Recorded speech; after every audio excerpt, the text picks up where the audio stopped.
Everybody, this is the Advanced Double Trig Pre-Calc second video on section 2.4. The goal of this video is to find all the real zeros given some polynomial functions. All right, so that's what we're going to do. We're going to find all the zeros given any of these. Okay, so for my first one, number 1, find all the zeros for, this is a bigger one, f of x equals 2x to the fourth plus 7x cubed plus 7x squared plus 14x plus 6. So if I asked you how many there could be 4. All right. Now, back in the day, what I had to do was that we actually didn't use our calculators that much. We had to figure out what would work. Like, what could I put in the box so I get a remainder of 0, which would give me a factor, right? But we use something called the rational zero theorem for that. The rational zero theorem, you guys, is essentially going to take all the zeros in the world that I could choose from and whittle it down. So this is going to give me a list of possible zeros. All right, and the way that you get this list of possible zeros is you are going to take factors of the constant over factors of the leading coefficient.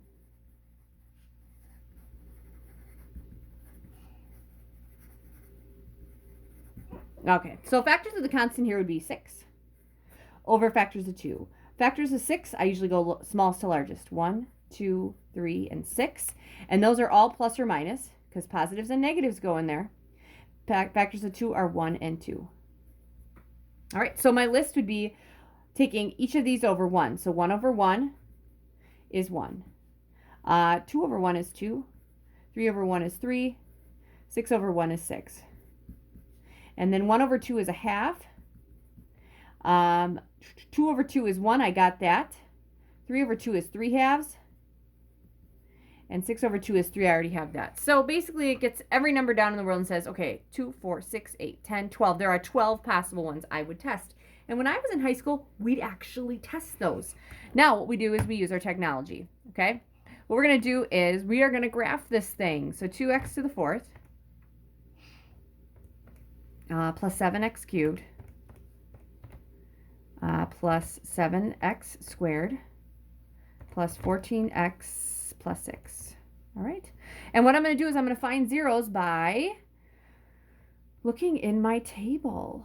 Oh, it looks like I have one. So possible zeros, it looks like I have one at x equals what, -3.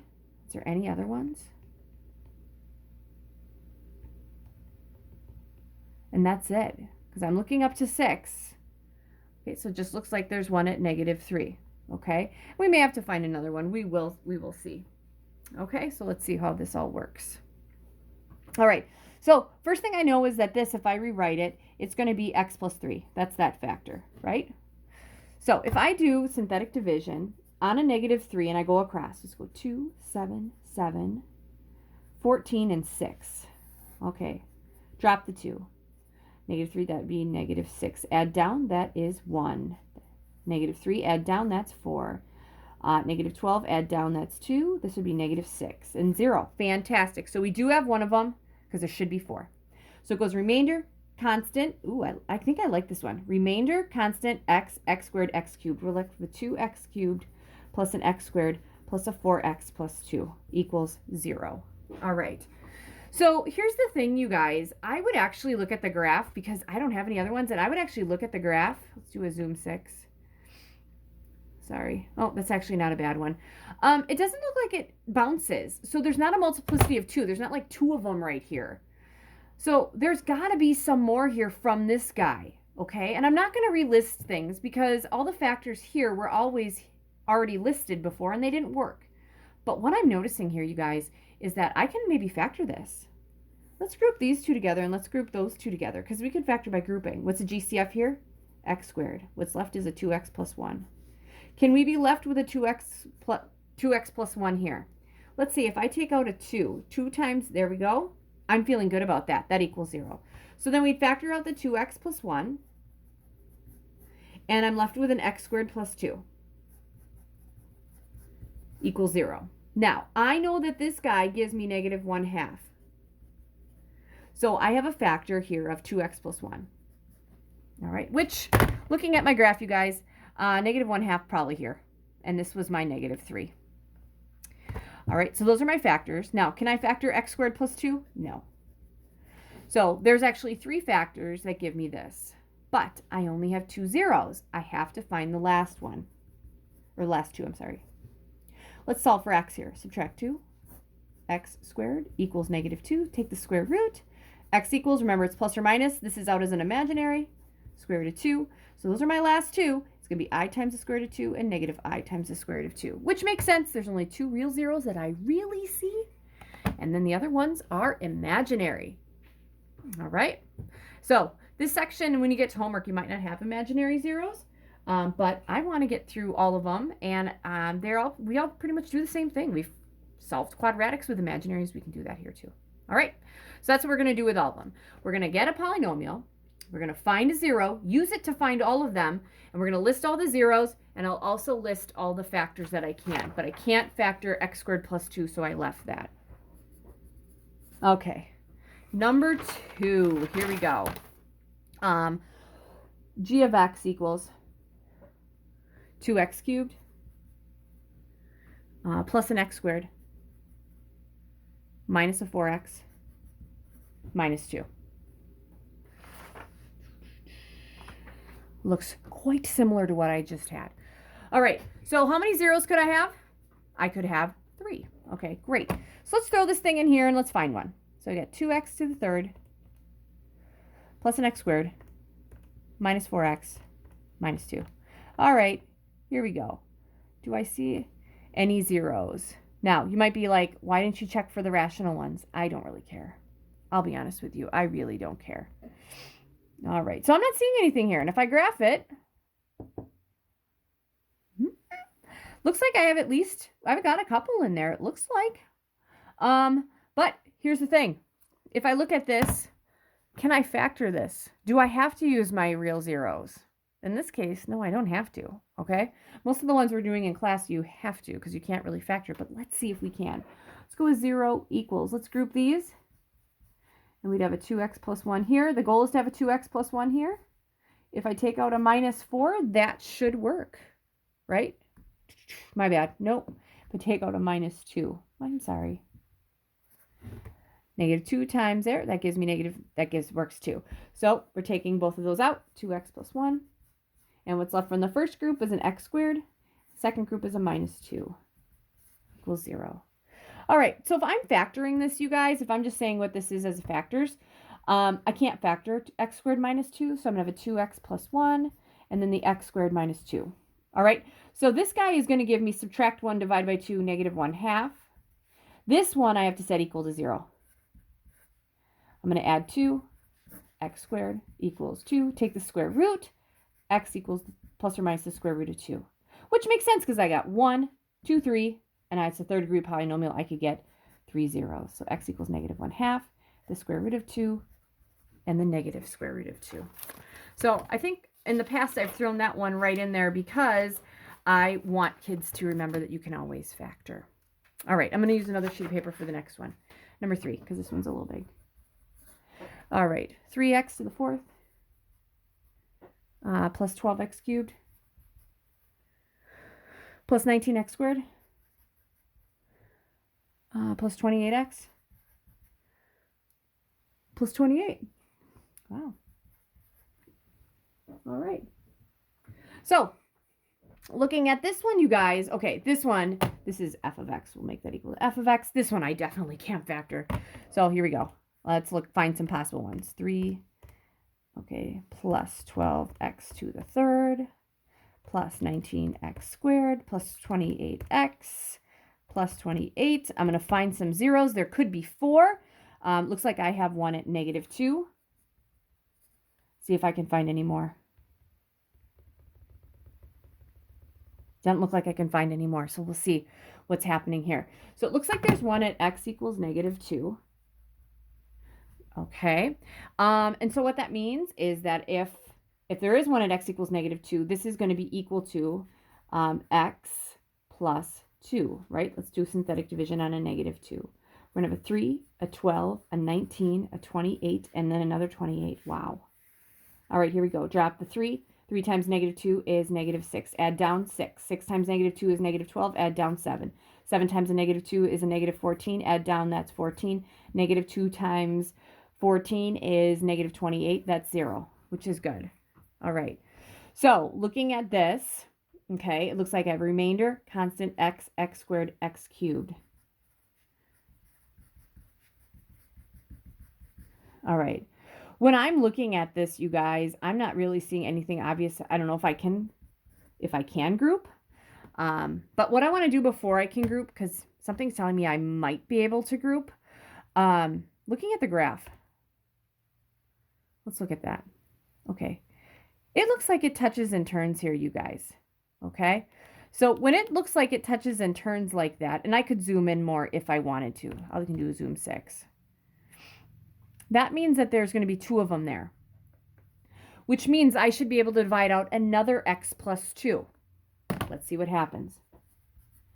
Taking what's left, we take a 3, a 6, a 7, and a 14. You would take what's left because if you start with the original one, you're just going to keep going back down to the x cubed part, and you don't want that. Okay, drop the 3. 3 times negative 2 is negative 6. Add down, this is 0. This would be 0 times negative 2 is 0. Add down 7. 7 times negative 2 is negative 14. That's 0. Yes, we do. So we got a multiplicity of 2 there. So it obviously touches and turns. Here we have remainder, constant, x, x squared. 3x squared plus 7 equals 0. We can't factor that.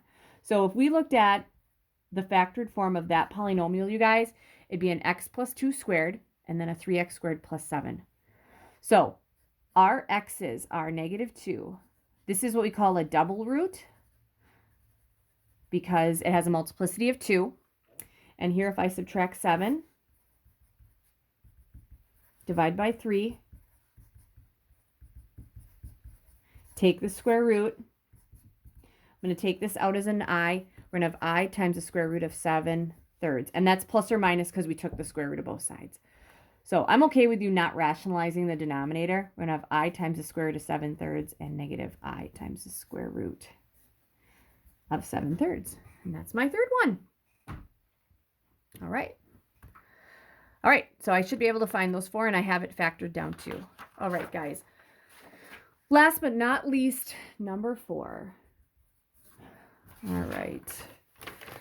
Yep, here we go. Find all the zeros for, ooh, this is a good one. F of x equals x to the 5th minus 7x to the 4th minus 3x to the 3rd plus 89x squared minus 56x minus 240. Now, at any point on this one, I'd try to factor it because this is a big guy. How many factors could we get? 5. How many zeros could we get? 5 because it's x to the 5th. So I'm going to have x to the 5th minus 7x to the 4th minus 3x to the 3rd plus 89x squared minus 56x minus 240. And I'm going to I always double check because I am always so scared when I get these big ones that I will not get what I need. Okay, let's see how many we got. It looks like I have x equals 4. Looks like I have 1 there. Negative 3. Anything else? That's getting super big. I'd say no. All right, any other zeros? That was the 4. That's getting pretty big, so I'd say no. So I have 2 of them, which I'm feeling pretty good about. If I look at the graph of this,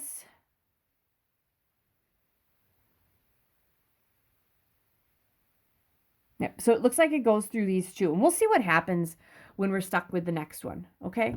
We'll see what happens whenever we get down to our x squareds or anything like that, okay? And I'm going to double check. So yeah, it's x to the 5th minus 7x to the 4th minus 3x cubed plus 89x squared minus 56x. Okay, I'm feeling good about that. All right, so let's start with this thing. All right, so here we go.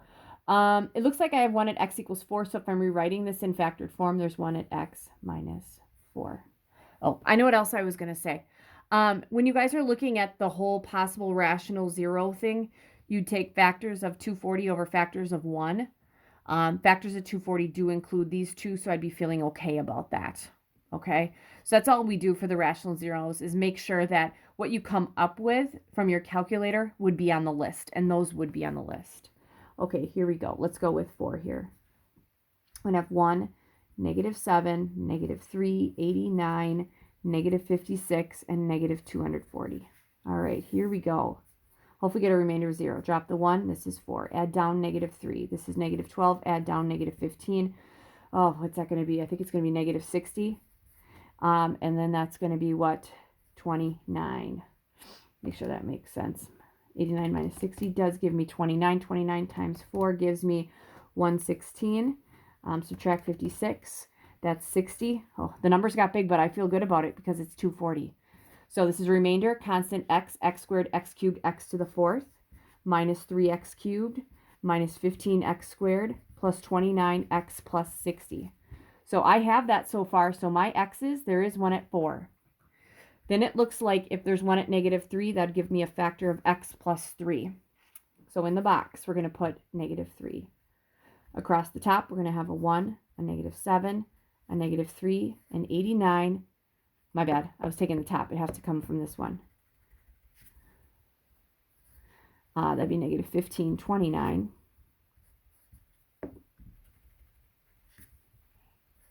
And then 60.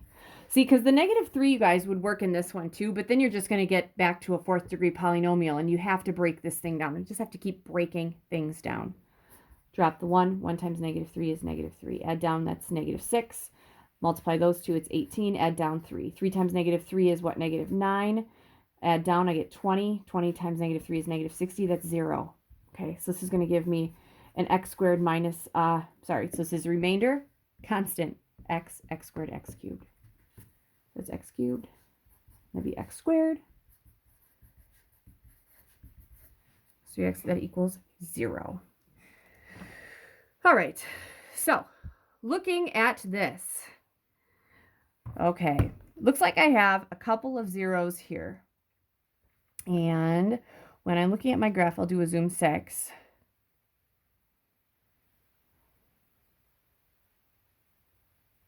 Okay, at 4, if you kind of look, you guys, it kind of dips in here. So I'm going to look at this because I know what I'm supposed to have at, let's do a box. Zoom box.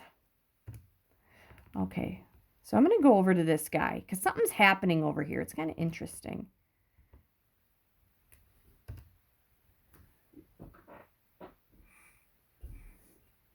It is touching and turning at 4. So that means that there are 2 of these guys. This is a double root. So I'm going to take 4 out of there too. Out of this guy. 1, 6, 3. That's -6, 3, and then 20. Drop the 1. 4 times 1 is 4. Add down -2. -2 times 4 is -8. Add down, that's -5. This gives me -20. That's 0. We're left with x squared minus a 2x minus 5 equals 0. That's the last factor. All right, so those are all my factors. Here's the problem, you guys. You can't factor that. So I'm going to complete the square. I'm going to add 5. Sorry, I'm going through this quickly, but we'll go through it slower in class. That equals 5. I want this to be something times itself. So this would be an x and an x. This would have to be -1 and -1. So we'd have to what? Add 1 here. Add 1 here. This is going to be x minus 1 squared equals, that's 6. Take the square root. X minus 1 equals the square root of 6. That's plus or minus. Add 1. X equals 1 plus or minus the square root of 6. So we have 4. There's 2 of them there. A double root at -3. And then we have 1 plus the square root of 6 and 1 minus the square root of 6, which I'm willing to bet one of them is right here. That's probably the 1 plus the square root of 6. All right. So you have to find one or as many as you can in your calculator. You just break those things down until you can't break them down anymore. And in this one, we can't break this down unless we, either you could use the quadratic formula or you could complete the square.